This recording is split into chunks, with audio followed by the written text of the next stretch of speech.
Olá, galerinha do quinto ano, bom dia! Sejam bem-vindos a mais um dia de aula. Hoje, 8 de outubro de 2021, nós vamos falar mais uma vez sobre o nosso recurso natural tão valioso que é a água.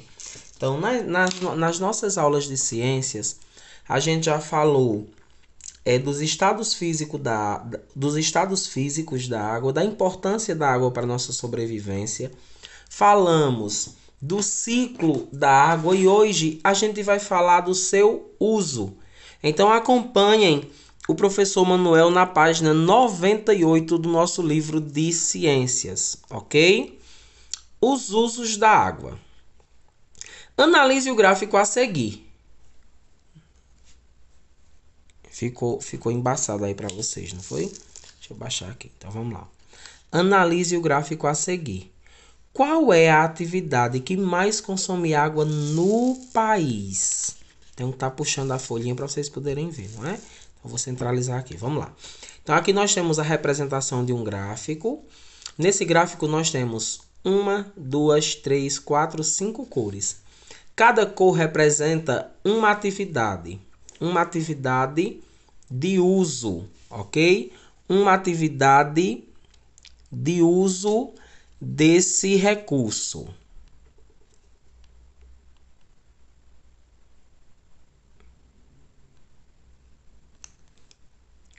Pronto, melhorou. Uma atividade de uso. Então vamos lá. 2% da água utilizada no Brasil é para o abastecimento humano nas comunidades rurais. 2%. 22%, os 2% estão representados nessa cozinha vermelha. 22% da água no Brasil é utilizada para abastecimento humano urbano, ou seja, nas cidades. Está representado por essa azul. 6% é utilizado para a criação de animais. Está representado por esse verde, ok? 15% é utilizado nas indústrias, esse verde mais escuro. E 55% é utilizado na atividade de irrigação. De todas essas atividades, qual a atividade que mais consome água? Então, a gente vai descer para dar continuidade à leitura. Me acompanhem. A água é um dos recursos naturais mais importantes para os seres vivos. As pessoas utilizam a água de diferentes maneiras, para beber, para cozinhar, para a higiene pessoal e dos ambientes, nas indústrias e na agricultura. A agricultura utiliza mais da metade do gasto total de água no Brasil, principalmente para a irrigação dos vegetais cultivados. Para você ter uma ideia, a produção de apenas 1 kg de bananas utiliza 499 litros de água.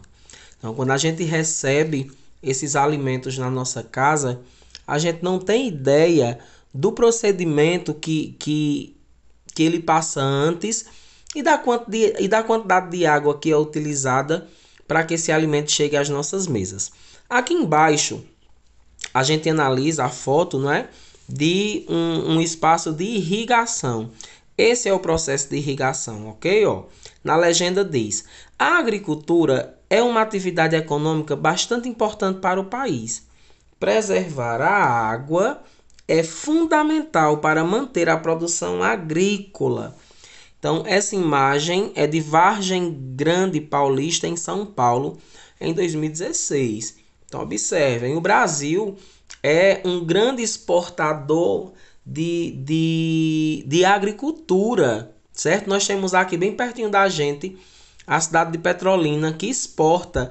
O que é que o professor Manuel quer dizer quando ele diz exporta? Quer dizer que sai de Petrolina para outros países, não é? A manga e a uva, elas são exportadas. Então, essa exportação acontece porque existe, como é que o professor Manuel pode dizer? Todo um planejamento e esse processo de irrigação. Por quê? Porque o nosso sertão, ele não chove todos os dias, nem todos os meses, nem todas as estações do ano. Então foi preciso criar no sertão também. A gente pode observar aqui nos grandes projetos em Petrolina a existência de sistemáticas de irrigação para que esse alimento, esse vegetal, essa fruta, ele cresça e esteja a ponto da gente consumir, ok? Então vamos lá, na página 99, a gente dá continuidade a essa mesma discussão e a representação imagética desses espaços e dessa água, ok? Então vamos lá, página 99, me acompanhem por favor. No Brasil, a água também é importante para a produção de energia elétrica, pois a maior parte dessa energia é produzida nas usinas hidrelétricas. As usinas hidrelétricas são construções que aproveitam a energia do movimento da queda da água para gerar energia elétrica por meio de equipamentos próprios para isso.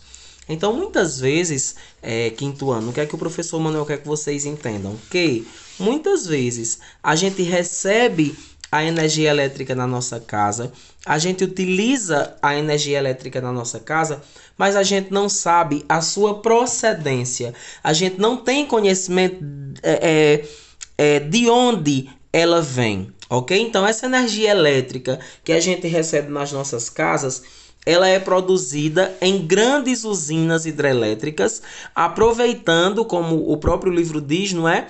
O movimento da queda da água para gerar energia para as nossas casas, ok? Continuando. Nós temos aí a representatividade, não é? Em imagem da usina hidrelétrica em Santana de Parnaíba, em São Paulo. Essa foto é do ano de 2005. Sabia que mais de 70% do corpo humano é formado por água? O professor Manuel já explicou isso quando a gente teve uma aula de sistema digestivo e sistema respiratório. A água participa de diversas funções do organismo, como na composição do sangue, no resfriamento da temperatura corporal quando está muito calor por meio do suor, na eliminação dos excretas da urina e na produção dos órgãos, umedecendo os olhos, o nariz e a boca, entre outras funções. Por isso, é importante manter o organismo bem hidratado. 2 litros de água por dia, 3 litros de água por dia, o nosso organismo necessita de água. Quando a gente fala em questão de que o organismo ele precisa ser hidratado, a gente está dizendo que nós precisamos consumir água em quantidade para que o nosso organismo sinta-se hidratado. Vamos lá. Nas páginas anteriores, a gente falou sobre o uso, né? A forma de uso, a utilização, como esse uso está distribuído no abastecimento humano rural, urbano, na criação de animais, nas grandes indústrias, na irrigação. Agora, na página 100, nós vamos falar dos danos e dos cuidados com a água. Então, essa página está muito bem ilustrada. Quero assim dizer a vocês que o autor do livro é muito feliz porque nosso livro de ciências é muito legal. Vamos lá. Ó. A maioria dos rios nasce limpa. Preste atenção. Bem como os mares e os lagos. No entanto, as atividades humanas podem alterar a qualidade da água, tornando-a poluída ou imprópria para o consumo. Conheça a seguir algumas causas da poluição da água. Então vamos cá. Ó. As principais causas de poluição da água. Primeiro, os garimpos. Tá bom? O que são os garimpos? A maioria dos garimpos que a gente tá vendo nessa representação aqui, ó, esses homens cavando os rios, tentando encontrar no fundo do rio alguma pedra preciosa, a maioria dos garimpos são ilegais, né? É proibido garimpar. Então, nos garimpos, jogam mercúrio nos rios, um componente muito prejudicial à saúde de todos os seres vivos. Então, observem, essa parte do rio que escureceu, né, que o livro bem representa muito bem, nos mostra a parte em que foi jogada mercúrio e que está poluída, ok? Aí a gente vem aqui. Áreas agrícolas. Os agrotóxicos usados na lavoura são levados pela chuva, contaminando os rios e as águas do subsolo. Então, deixa o professor Manuel explicar. Observem aqui, não é? Então, nós temos aqui as atividades agrícolas. Então, o que é que o professor Manuel quer explicar a vocês? Lembram quando a gente falou de alimentação saudável, que eu disse que nem todo alimento que a gente recebe na nossa casa, verduras e frutas, são realmente naturais? Então, um alimento ele só é natural se ele for, como é que eu posso dizer a vocês? Sustentável, se ele não precisar de agrotóxico. Por exemplo, na escola em que eu trabalho, nós temos uma horta, né, 100% natural, porque nós não utilizamos nenhum tipo de agrotóxico nela. Então, o que é que acontece? Quando a gente coloca agrotóxico, por exemplo, numa roça de milho, quando chove, essa substância que estava nas palhas do milho, ela desce para o solo e acaba penetrando na terra, causando prejuízo ao nosso subsolo. Aqui nós temos as indústrias, temos grandes exemplos de catástrofes, não é? Envolvendo indústrias em relação à irresponsabilidade social e ambiental. Essas indústrias, elas despejam dejetos sem tratamento e água quente utilizada nas máquinas, que alteram o equilíbrio dos rios. Então, aqui nós temos uma representação que eu quero que vocês vejam. Aqui é um tubo de saída de dejetos e aqui nós temos 3 tubos de saída de dejetos. Então, observem que aonde o tubo está entrando na água, a água está em uma cor diferente, porque está representando a poluição causada pelas indústrias. Aqui embaixo, nós temos chiqueiros e granjas. Os dejetos dos animais lançados nos rios podem poluir a água e contaminá-la com micro-organismos causadores de doenças. Não é? Então, por exemplo, as pessoas constroem chiqueiros e granjas bem perto de rios, não é?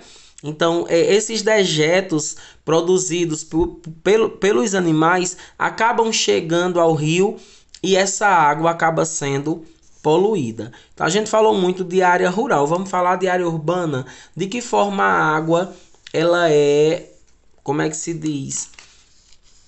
Prejudicada, né? Mal cuidada na área urbana. Podem despejar esgoto sem tratamento nos rios. A grande quantidade de asfaltamento impede que a água penetre no solo, o que prejudica o ciclo hidrológico. Isso pode causar enchentes. O lixo gerado nas cidades polui a água dos depósitos subterrâneos.